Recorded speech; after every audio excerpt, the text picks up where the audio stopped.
ये कहानी 1992 में अमेरिका के कॉलेज में पढ़ रहे एक 21 साल के लड़के माइक की है।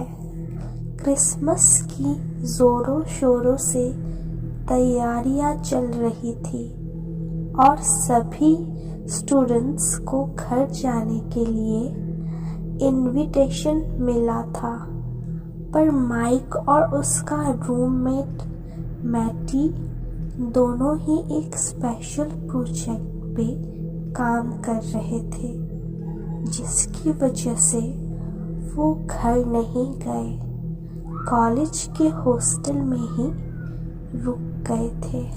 क्रिसमस से 2 दिन पहले माइक और मैटी रात में बैठकर एक हॉरर मूवी देख रहे थे। मूवी के बाद दोनों अलग अलग हॉरर लीजन की बात करने लगे। तब पहली बार मैटी ने माइक को ब्लडी मैरी के किस्से के बारे में बताया। उसने बोला, अगर कोई इंसान 3 बार शीशे के सामने जाके ब्लडी मैरी को पुकारे तो वो शीशे से निकल कर आती है और उस इंसान को मार देती है।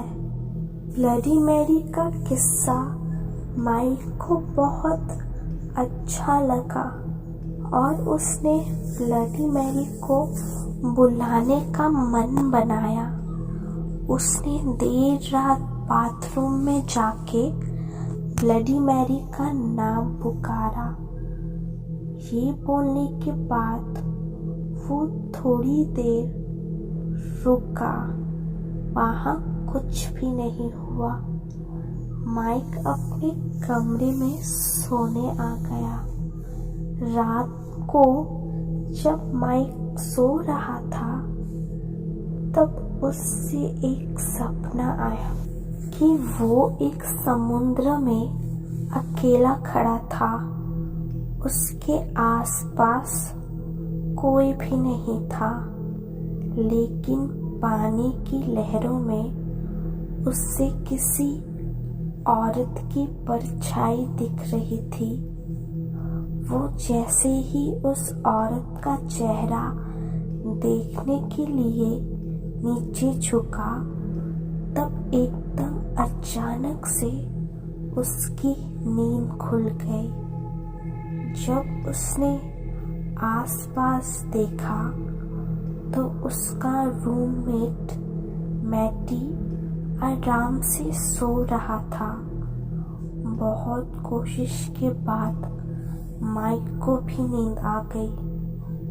अगले दिन सुबह जब माइक बाथरूम में गया तो उसने देखा शीशा चटका हुआ था और उस चटके हुए शीशे में खून निकल रहा था। ये देखकर वो बहुत ज्यादा घबरा गया था। उसी रात उसे फिर एक सपना आया और इस बार वो एक अंधेरी जगह पे खड़ा था और उसके चारों ओर शीशा ही शीशा था। उसके कानों में उसकी आवाज ब्लडी मैरी के नाम से बार बार गूंज रही थी। धीरे धीरे सारे शीशे चटकने लगे। एक शीशे में नीले रंग का एक बच्चा रोता हुआ दिखाई दिया। उसके पास जाते ही सारे शीशे गायब हो गए और वो जैसे ही पीछे मुड़ा, ब्लडी मैरी वहाँ खड़ी थी।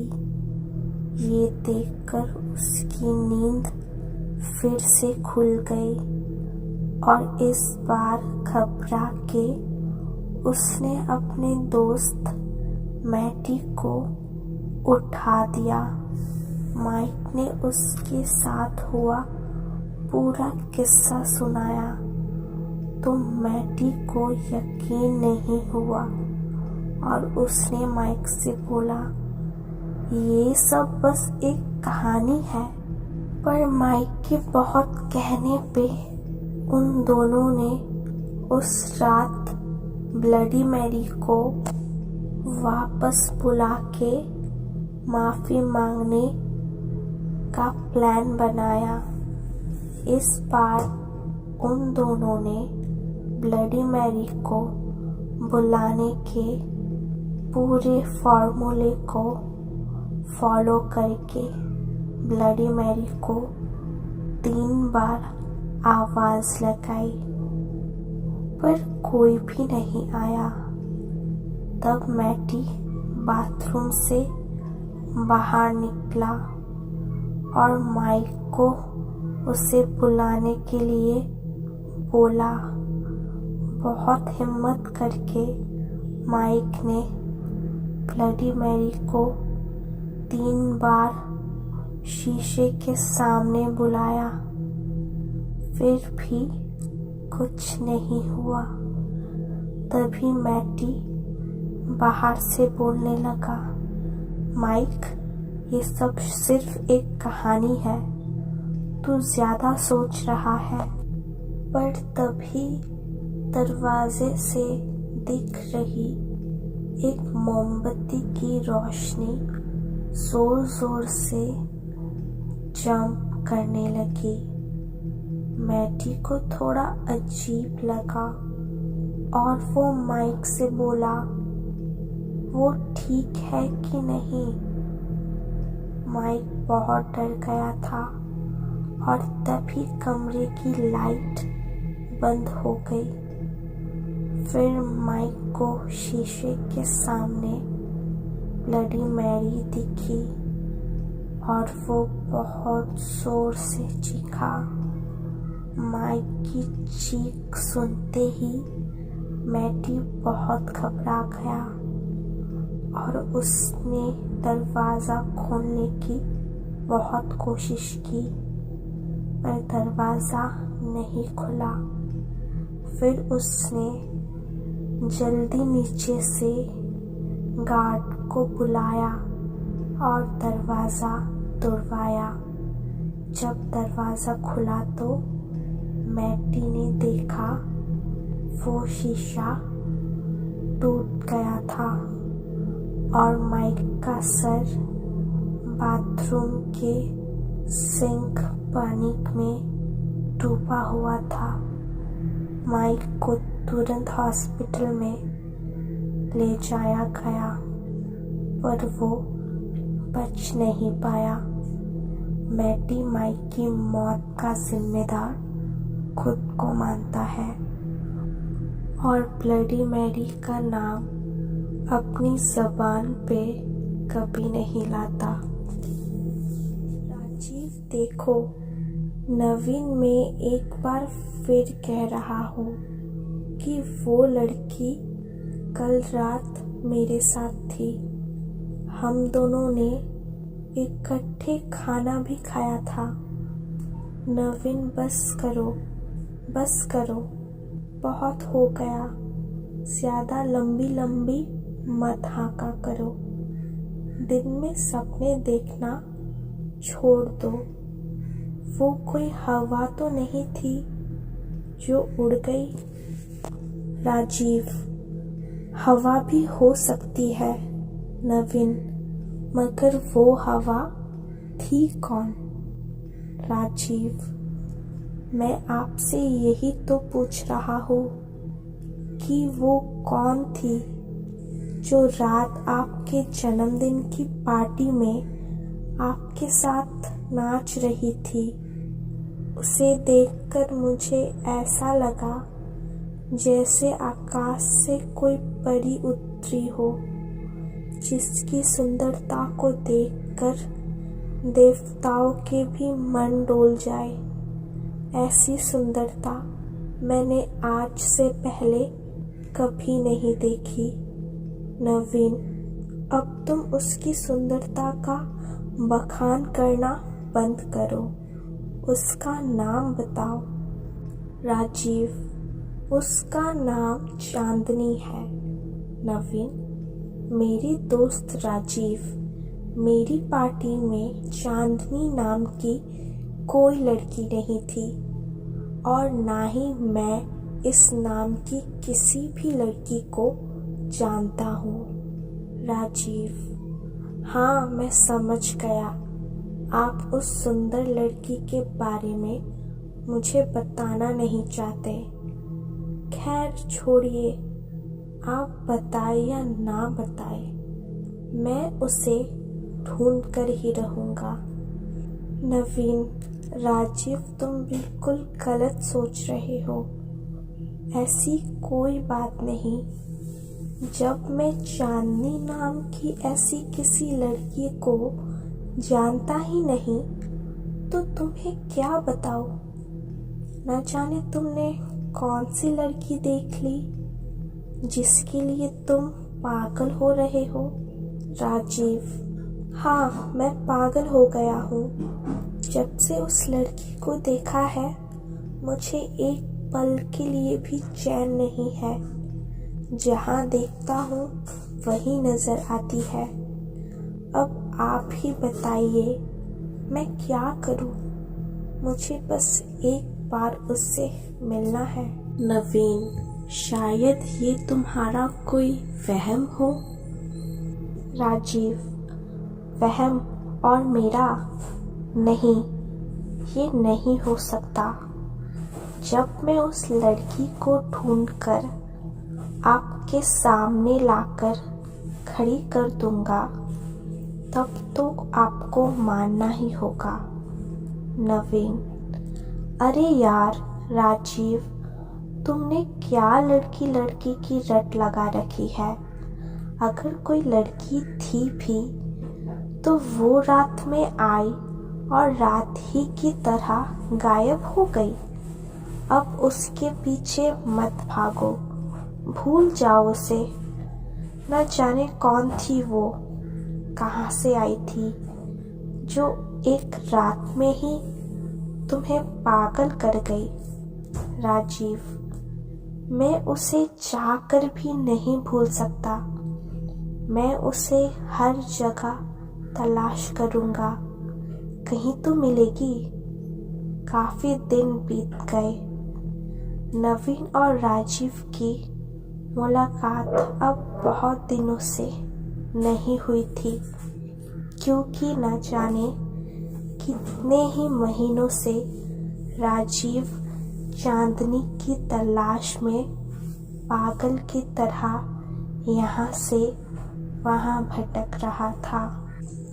लेकिन चांदनी का अभी तक कोई अता पता नहीं था, और पता चलता भी कैसे। राजीव के पास ना उसका कोई एड्रेस था, ना ही वो चांदनी के किसी दोस्त से मिला था। एक रात की बात है, राजीव पैदल अपने घर जा रहा था। मन में चांदनी के बारे में ही सोच रहा था, उसकी उस खूबसूरती के बारे में जिसको एक बार देखने पर ही राजीव पागल हो गया था। अभी वो चांदनी के ख्यालों में खोया हुआ था कि उसे कोई आवाज़ सुनाई देने लगी। वो और ध्यान लगाकर उस आवाज़ को सुनने लगा। जिस ओर से वो आवाज़ आ रही थी उस ओर कब्रिस्तान था। कुत्ते उस आवाज़ को सुनकर जोर से भौंके। राजीव कभी कुत्तों की ओर देखता तो कभी कब्रिस्तान की ओर, जहाँ से वो डरावनी आवाज़ आ रही थी। राजीव उन आवाज़ों को और नज़दीक से सुनने के इरादे से कुछ डरा कुछ सहमा सा धीरे धीरे कब्रिस्तान की तरफ बढ़ने लगा। वो करीब 20 मीटर की दूरी पर पहुंचा था कि उसने कब्रिस्तान में कुछ ऐसा देखा जिससे कि उसके दिल की धड़कन तेज हो गई और वो पसीना पसीना हो गया। उसने देखा कि कब्रिस्तान में कब्र के अंदर से कोई बाहर निकल रहा है। जैसे ही उसने वो देखा वो वहाँ से भागा। करीब 200 मीटर की दूरी पर बस स्टॉप था। वहाँ आकर उसने सांस ली। राजीव खुद से ही बातें करने लगा। बाप रे, ये क्या था जो अभी मैंने देखा? ऐसा कभी हो सकता है क्या? कोई मुर्दा कब्र से बाहर कैसे आ सकता है? कितना भयानक था वो। और अगर वो मुर्दा मुझे देख लेता तो ये कहते हुए राजीव की सांसें 10 सेकंड के लिए थम सी गई। बस स्टॉप में वो अंदर जाकर बैठ गया। न जाने कब कब मैं उसकी आँख लग गई। आँख खुली तो उसने देखा कि उसके सामने चांदनी बैठी है और उसकी आंखें बंद है। वो धीरे से उसके पास गया और उसके कान के पास फुसफुसाया, मैं न जाने तुम्हें कब से ढूंढ रहा था। आज मेरी तलाश खत्म हो गई। चांदनी ने ये सुनकर अपनी आंखें खोली और कहा, कौन हो तुम और मुझे क्यों ढूंढ रहे थे? क्या मैं तुम्हें जानती हूँ? राजीव, नहीं, तुम मुझे नहीं जानती, लेकिन मैं तुम्हें अच्छे से जानता हूँ। या यूँ कह लो, जिस दिन से मैंने तुम्हें देखा है उस दिन से मैं तुमसे मिलने के लिए बेचैन हूँ। तुम्हारी खूबसूरती को निहारने के लिए मैं मरा जा रहा था। चांदनी, ओह अच्छा, तो ये बात है। राजीव, हाँ यही बात है। चांदनी, तो तुम मेरे साथ रिश्ता आगे बढ़ाना चाहते हो? राजीव, तुमने तो मेरे दिल की बात कह दी। तुम्हें कैसे पता कि मैं ये चाहता हूँ? चांदनी, हाँ, मुझे सब पता है। लड़के लड़कियों से क्या चाहते हैं। राजीव, अच्छा, सब पता है। लगता है आग दोनों तरफ बराबर लगी है। क्या तुम भी वही चाहती हो जो मैं चाहता हूँ? चांदनी, और कितनी लड़कियों को तुम ये बात कह चुके हो? राजीव, तुम पहली हो। आज से पहले मैंने ये बात किसी और से नहीं कही। तब चांदनी ने भारी आवाज में कहा, झूठ, तुम झूठ बोल रहे हो। मुझसे पहले न जाने तुम कितनी लड़कियों को ये बात बोल चुके हो।